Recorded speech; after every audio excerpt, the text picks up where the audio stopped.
We've all been there with organizational change. A new system gets rolled out, a new strategy is announced, and so often it just feels confusing, chaotic, and maybe even like it's doomed from the start. But what if I told you there's a specific role, a person, designed to cut through that chaos and actually lead the way to success? Seriously, think about it for a second. Some brilliant idea gets introduced, everybody in the meeting nods, and then a few months go by and nothing.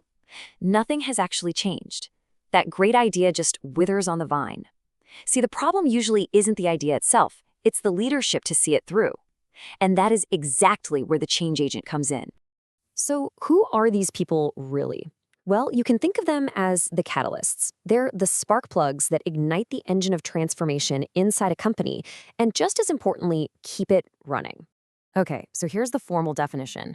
A change agent is the person, or sometimes a whole team, who's responsible for moving an organization from where it is today to where it wants to be tomorrow. But they don't just announce the change and walk away. No, they initiate it, they facilitate it, and they manage it from beginning to end. They are the active ingredient that turns a plan into reality. And this is absolutely not a passive role. A change agent's job follows a pretty clear path. First, they have to create awareness, right? They make sure everyone gets why this change is happening. Then, it's all about getting people involved and navigating that inevitable resistance. And all along the way, they're providing their expertise and support. Finally, they stick around to monitor the change to make sure it actually sticks for the long haul. So, where do these agents come from? Well, they generally come in two flavors. You've got the insider, who's already part of the team, and the outsider, who's brought in just for this task. And believe me, they each bring a very different perspective and a unique set of tools to the table. First, you've got the internal agent. This is someone who's already on the payroll. Could be a manager, a team lead, maybe someone from HR. Their superpower is familiarity. They already know the culture, the key players, the unwritten rules, which gives them a huge head start. And then you've got the flip side, the external agent. You can think of them as the classic consultant. They're brought in for their fresh eyes and their specialized know-how. Their biggest advantage? Objectivity. They aren't caught up in the company's history or politics, so they can often see things the insiders might miss. So you see, it really boils down to a trade-off. Do you go with the insider, who already has everyone's trust but might have some blind spots? Or do you pick the outsider, who brings in brand new ideas but has to spend precious time just getting up to speed on the company culture? Let's break this down a little more. You've got the internal agent with that deep cultural knowledge versus the external one who has seen how dozens of other companies do things. The insider might get tangled in office politics, while the outsider stays neutral. And here's a big one. An insider often starts with a foundation of trust. The outsider has to build that from scratch. And of course, there's cost. An external consultant usually comes with some hefty fees.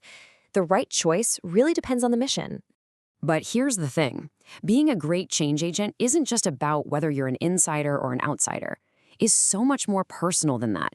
Your attitude, your character, your moral compass, that's what's going to determine if people actually decide to follow you. It all starts with a genuine commitment to the change. You have to believe in it. And you need that optimism to get through the tough spots, and the empathy to really hear people's concerns. But honestly, the big one, integrity. People will only follow someone they trust, someone they know is being straight with them. This quote just nails it. Your attitude is like the engine that drives what you do every day.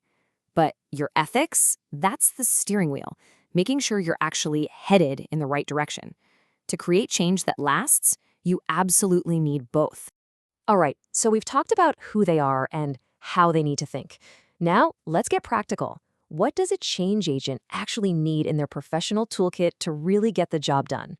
First, there's the knowledge base. Understanding things like organizational behavior and different change models isn't just academic stuff. It's the playbook. It's how you know how to navigate these incredibly complex human systems.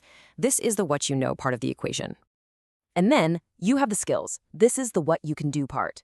A great change agent is a master communicator and a sharp analyst. They've got to have strong interpersonal skills to build those crucial relationships, be a creative problem solver, and know how to coach people through the whole process.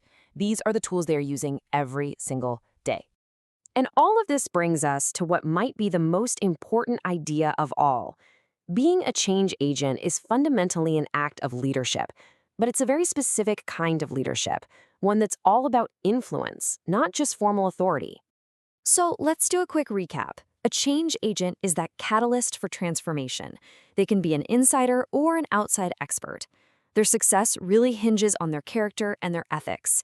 And to be truly competent, they need that powerful mix of deep knowledge and real-world practical skills.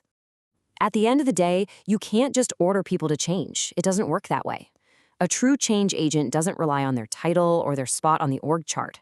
As this says so perfectly, they lead by earning influence, by building trust, and by setting an example for everyone else to follow. So, I'm going to leave you with this question. Change is coming. It's inevitable, in our jobs and in our lives. The only real question is what role you're going to play. Are you going to be a passenger, or are you going to be ready to step up and lead it?